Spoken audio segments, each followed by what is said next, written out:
الحمد لله رب العالمين والعاقبة للمتقين والصلاة والسلام على سيد الأنبياء والمرسلين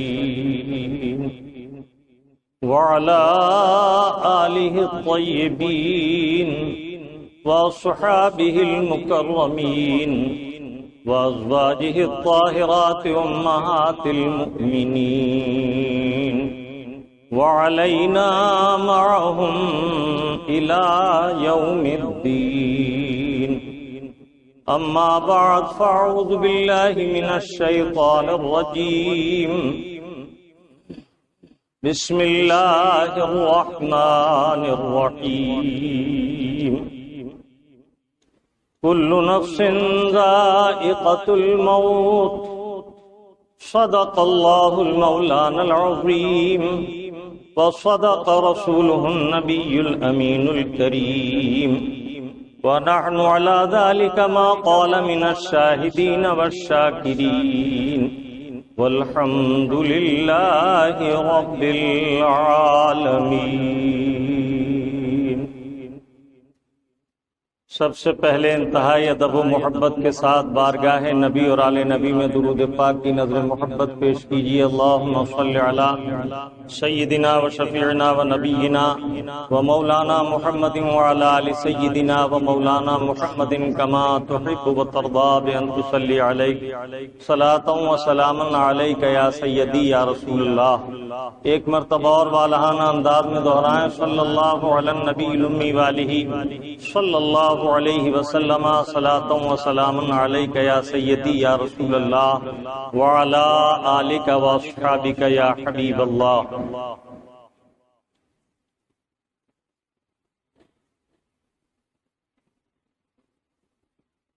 خطبہ مسنونہ کے بعد قرآن کریم فرقان حمید کی ایک مختصر آیت کریمہ تلاوت کرنے کا شرف حاصل کیا.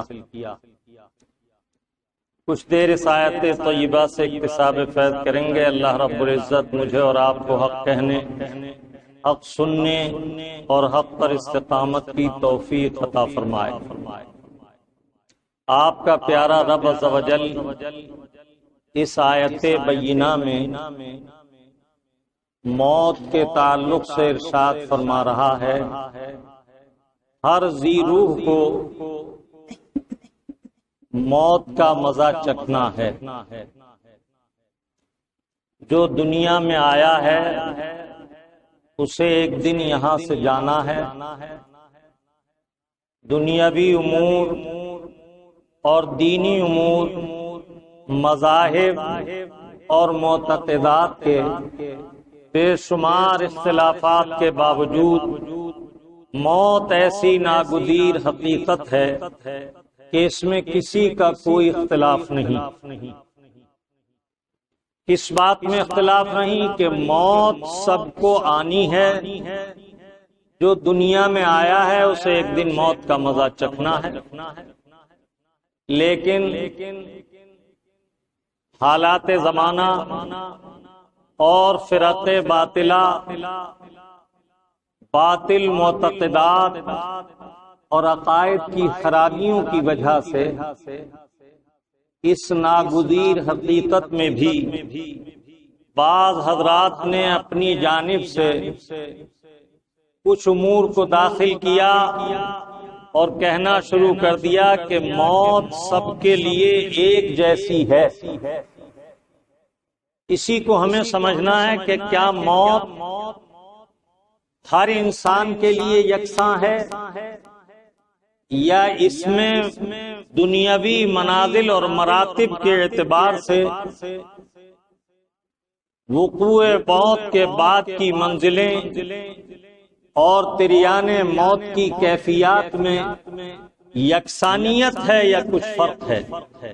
انشاءاللہ الرحمن مختصر وقت میں اس سلسلے میں چند شواہد کے ساتھ کچھ معروضات پیش کروں گا۔ اللہ رب العزت ہمیں اور آپ کو اصلاح فکر و اعتقاد کی توفیق عطا فرمائے۔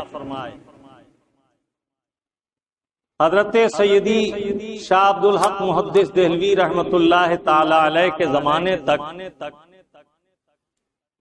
حیات الانبیاء یعنی انبیاء کرام کا وصال کے بعد زندہ رہنا، اس میں کسی کا کوئی اختلاف نہ تھا۔ بعد کے لوگوں نے اس میں بھی اختلاف کیا۔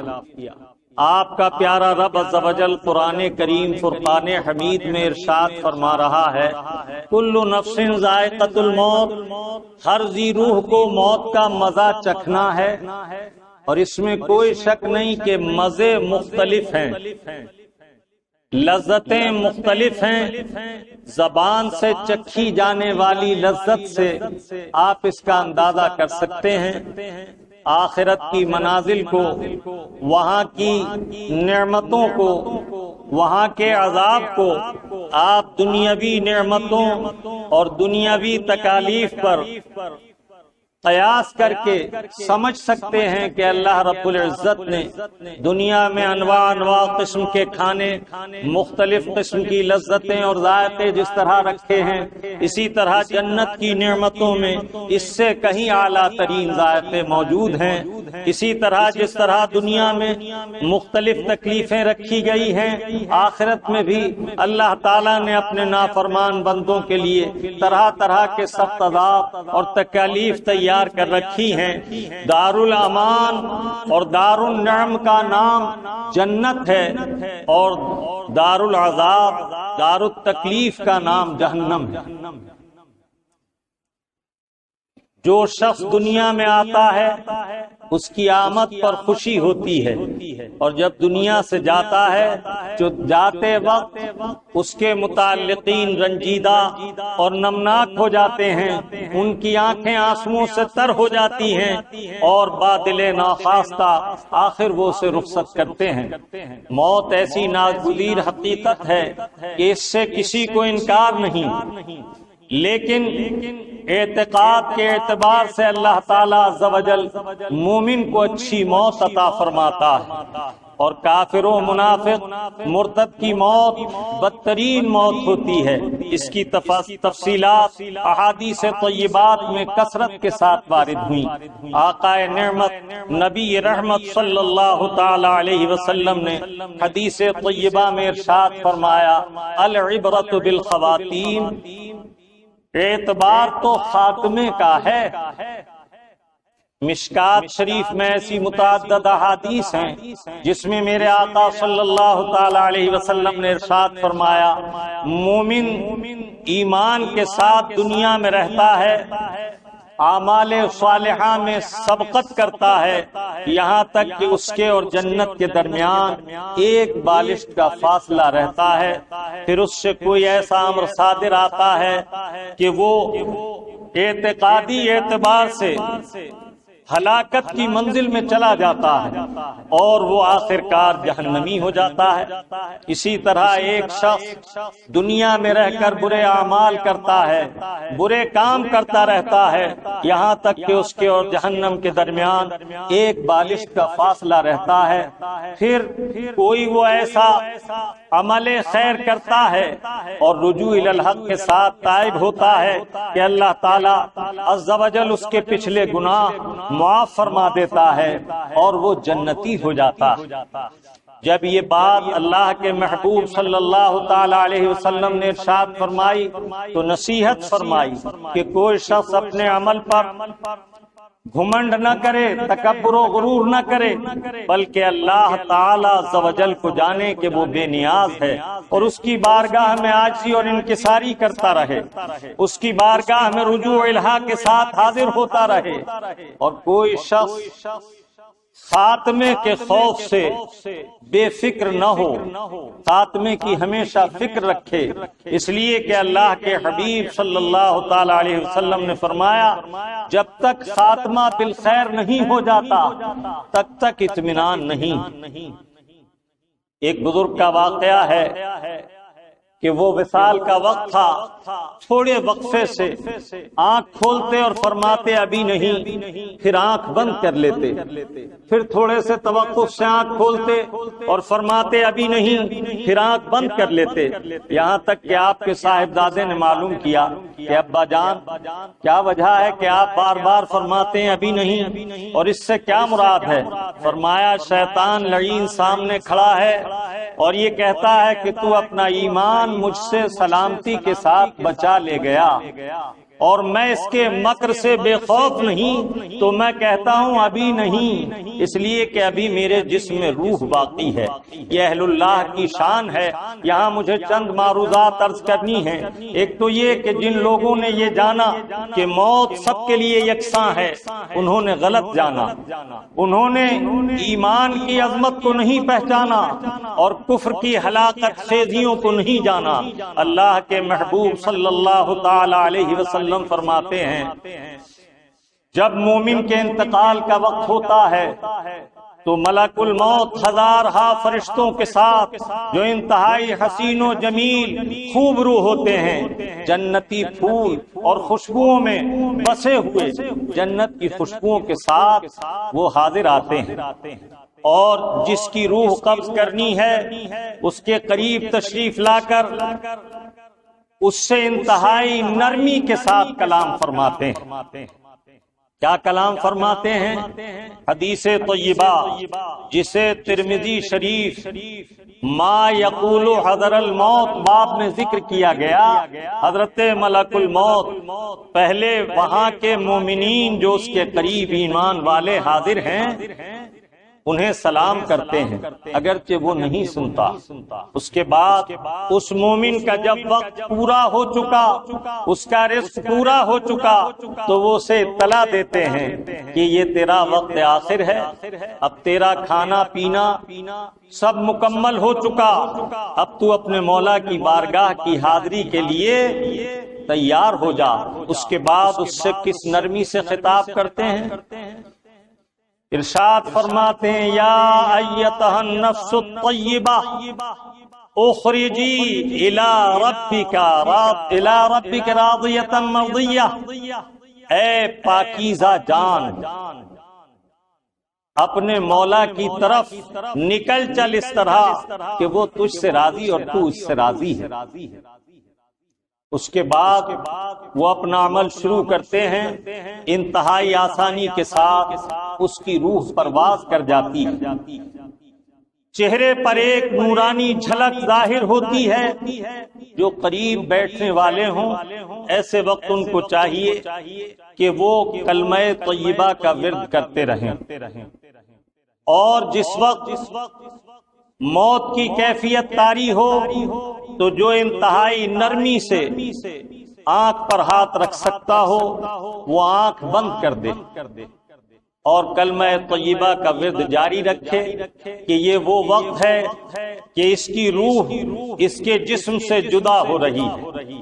اللہ کے پیارے حبیب صلی اللہ تعالی علیہ وسلم نے ارشاد فرمایا جب اس کی روح جسم سے نکل رہی ہوتی ہے تو فرشتے یہ آیت طیبہ پڑھتے ہیں، یا ایتھا النفس المطمئنہ ترجعی الی ربک راضیۃ مرضیہ فادخلی فی عبادی وادخلی جنتی، اے اطمینان والی جان نکل چل اپنے مولا کی طرف۔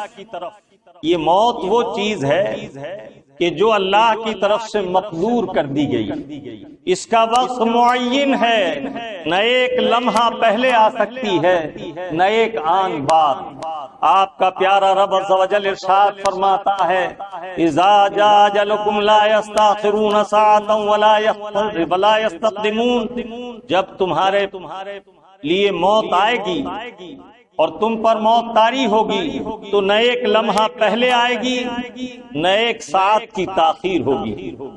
موت کا وقت معین ہے اور اس سے بچنا ممکن نہیں۔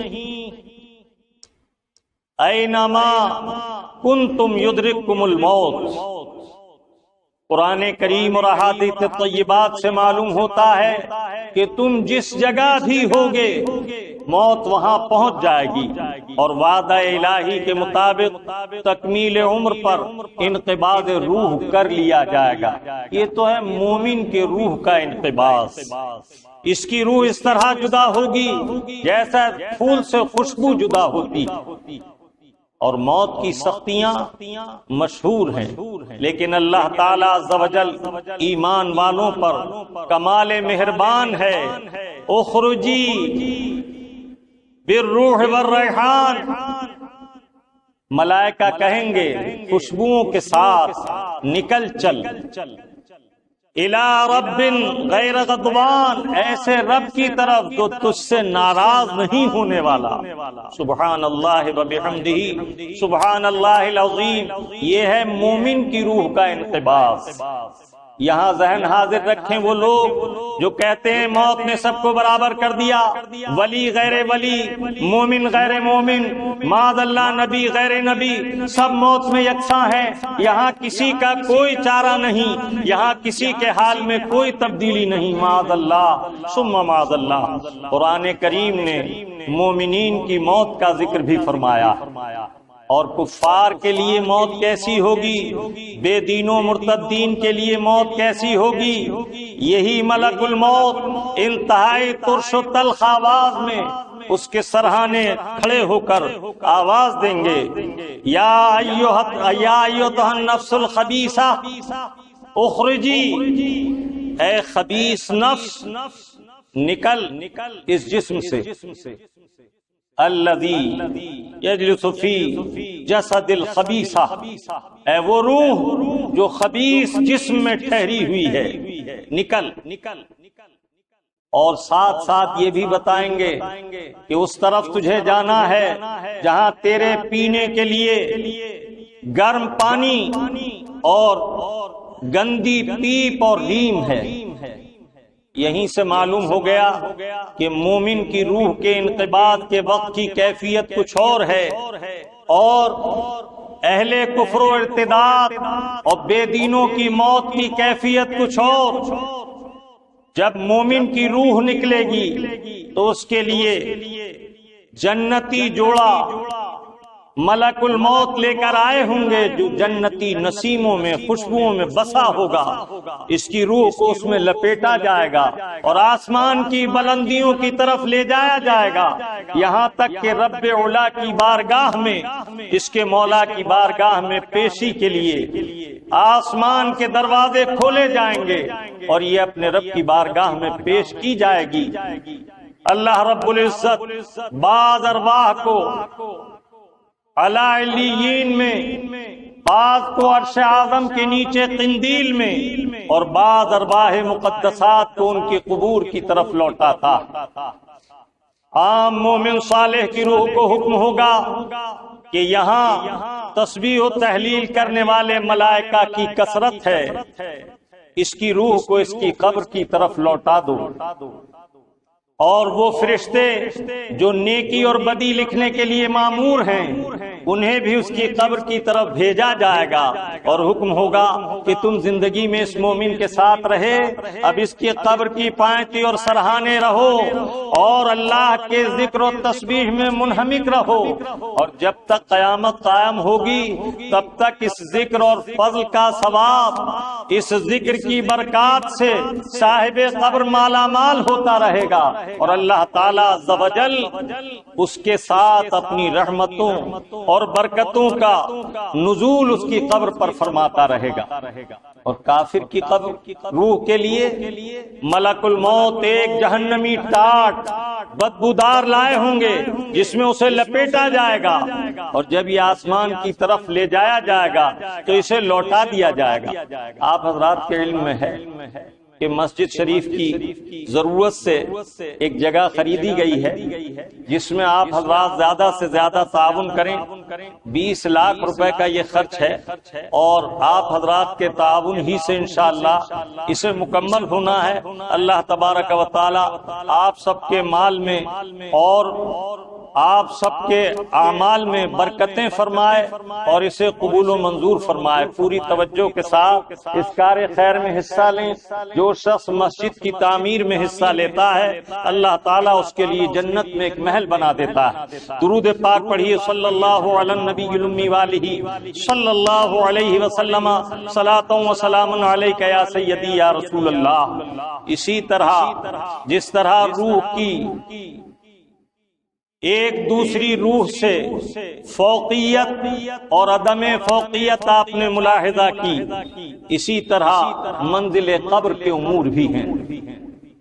اللہ کے حبیب صلی اللہ تعالی علیہ وسلم نے ارشاد فرمایا کہ ہر شخص جب قبر میں دفن کیا جاتا ہے یا جس کے آخری رسومات جس طرح انجام دیے جاتے ہیں اس سے 3 سوال ہوتے ہیں۔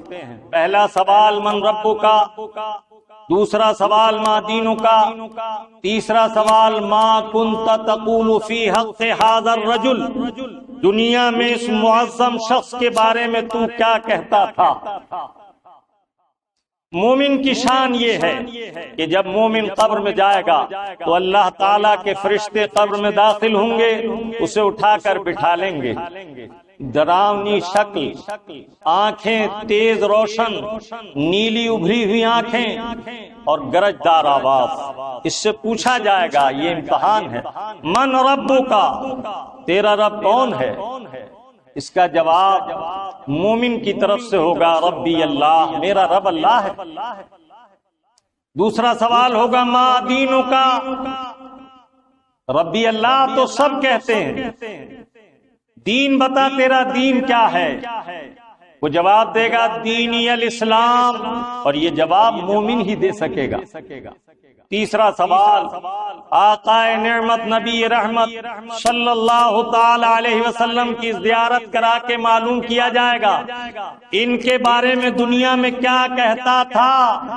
مومن کہے گا ھذا سیدی محمد رسول اللہ، یہ تو میرے آقا محمد رسول اللہ ہیں۔ اب اس کا امتحان پورا ہو گیا۔ اب اللہ تعالیٰ عز و جل ان سوالات کے جواب کے بعد کیا حکم فرمائے گا؟ فرشتوں کو حکم دے گا اس کے لیے جنتی لباس لے جاؤ، اس کے لیے جنتی بستر لگاؤ، اس کے لیے جنت کی کھڑکیاں قبر میں کھول دو، اس کی قبر کو کشادہ کر دو۔ وقت مختصر ہے، حدیث طیبہ میں ہے مومن کی قبر تا حد نظر کشادہ کر دی جائے گی، جنت کی نسیمیں، ٹھنڈی ٹھنڈی ہوائیں اور خوشبوئیں آئیں گی، اور جنتی لباس اسے پہنایا جائے گا، جنتی بستر لگا دیا جائے گا۔ اور ایک روایت طیبہ میں یہ بھی ہے کہ فرشتے اس سے کہیں گے سو جا جس طرح دلہن سوتی ہے، اور اسے کوئی نہیں اٹھاتا علاوہ اس کے جو گھر میں اس کے لیے سب سے زیادہ محبوب ہو۔ دلہن کو تو صرف دولہا ہی اٹھا سکتا۔ یہ مومن کی شان ہے۔ اور بے دین مرتد بے ایمان کا حال قبر کا میرے آقا نے یہ فرمایا، جب اس سے سوال ہوگا من ربک کا، تو وہ ہیہاتا کہے گا، افسوس افسوس میں نہیں جانتا۔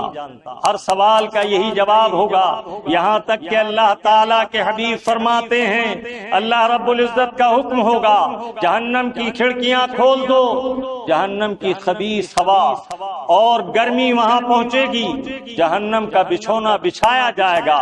یہی وجہ ہے کہ میرے اور آپ کے آقا و مولا آقا نعمت صلی اللہ تعالی علیہ وسلم نے ارشاد فرمایا القبر روضۃ من ریاض الجنہ وحضرۃ من احضار النار، قبر یا تو جنت کے باغیچوں میں سے ایک باغیچہ بنا دی جاتی ہے یا جب جہنم کے گڑھوں میں سے ایک گڑھا بناتی جاتی ہے۔ آج فرق دیکھتے جائیے مومنوں کی قبر کا اور منافقوں کفار و مرتدین کی قبر کا حال یہ ہے، اور مومن کی قبر کا حال بھی آپ نے سنا۔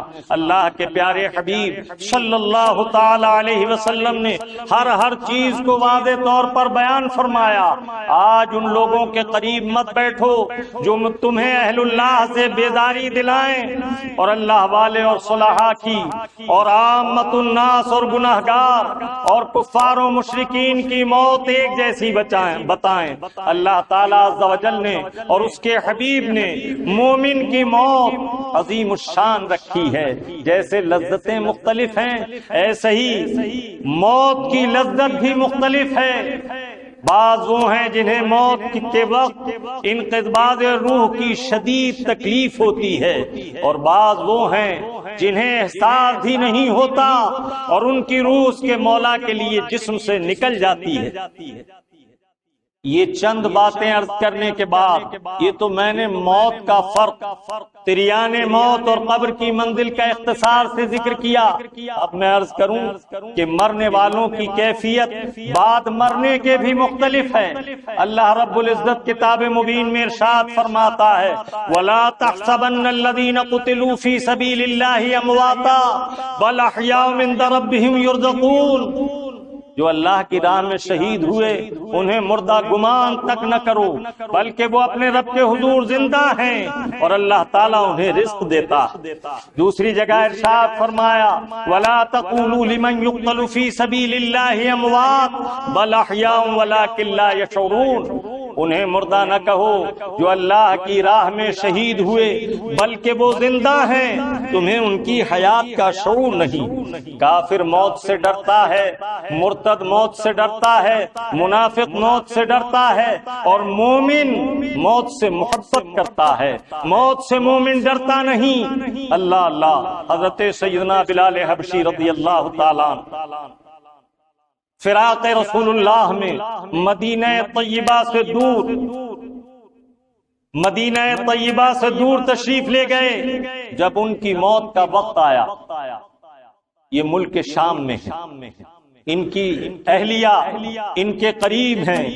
حدیث طیبہ میں، آثار میں، تاریخ کی کتابوں میں راویان تذکرہ ذکر کرتے ہیں کہ ان کا جسم مبارک سوکھ کر پہلی تاریخ کے چاند کی طرح پتلا دبلا ہو گیا، چہرے پر نورانیت آ گئی، اور آپ کو یہ یقین ہو گیا کہ اب میری موت کا وقت قریب آ گیا۔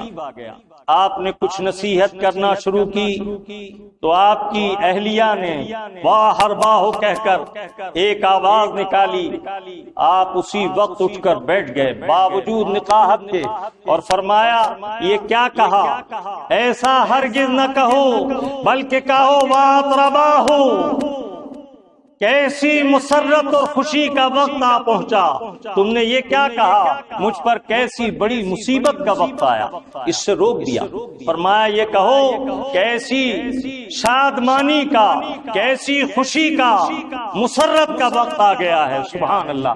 فرمایا کیا تمہیں معلوم نہیں کل موت کے بعد، انتقال کے بعد میں رسول اللہ صلی اللہ تعالی علیہ وسلم اور صحابہ کرام رضوان اللہ تعالی علیہ مجمعین اور اپنے دوستوں سے ملاقات کروں گا؟ یہ مسرت کا دن ہے، غم کا دن نہیں، یہ خوفناکی کا دن نہیں۔ آج پھولے نہ سمائیں گے کفن میں آسی، آج پھولے نہ سمائیں گے کفن میں آسی، جس کے جویا تھے ہے اسی گل سے ملاقات کی رات۔ یہ مبارک رات جو قبر کی پہلی رات ہوتی ہے، حضور کے دیدار کی رات ہوتی ہے، مومن کے لیے اس سے بڑھ کر کیا خوشی ہے۔ اہل اللہ، اولیاء اللہ موت کو کیا جانتے ہیں؟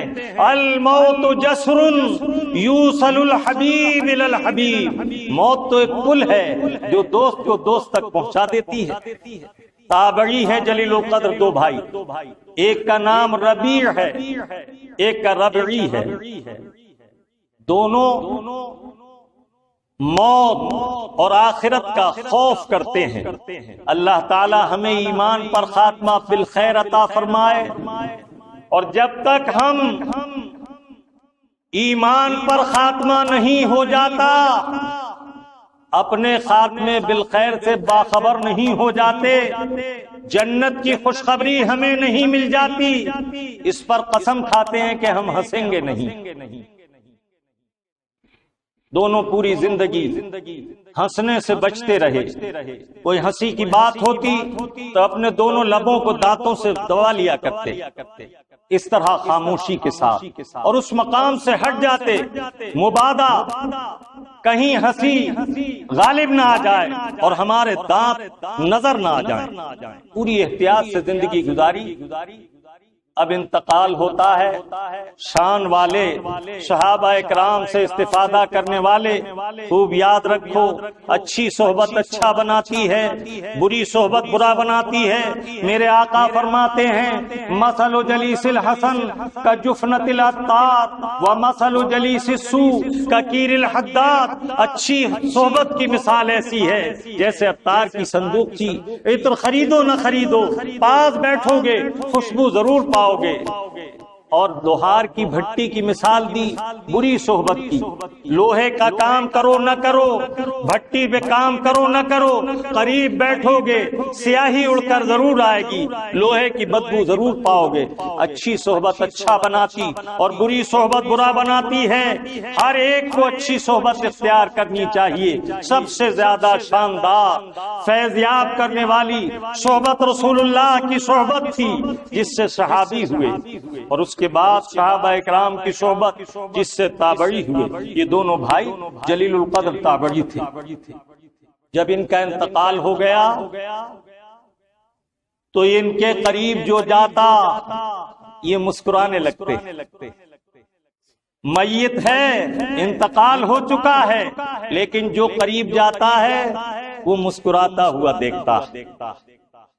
اللہ اللہ، لوگ حیرت میں تھے کہ یہ زندگی میں ہنستے نہ تھے، آج ہنس رہے ہیں. ان کے ایک قریبی دوست نے بتایا انہوں نے قسم کھا رکھی تھی کہ جب تک خاتمہ بالخیر نہ ہوگا ہم موت کے برے خاتمے سے ڈرتے ہوئے ہنسیں گے نہیں.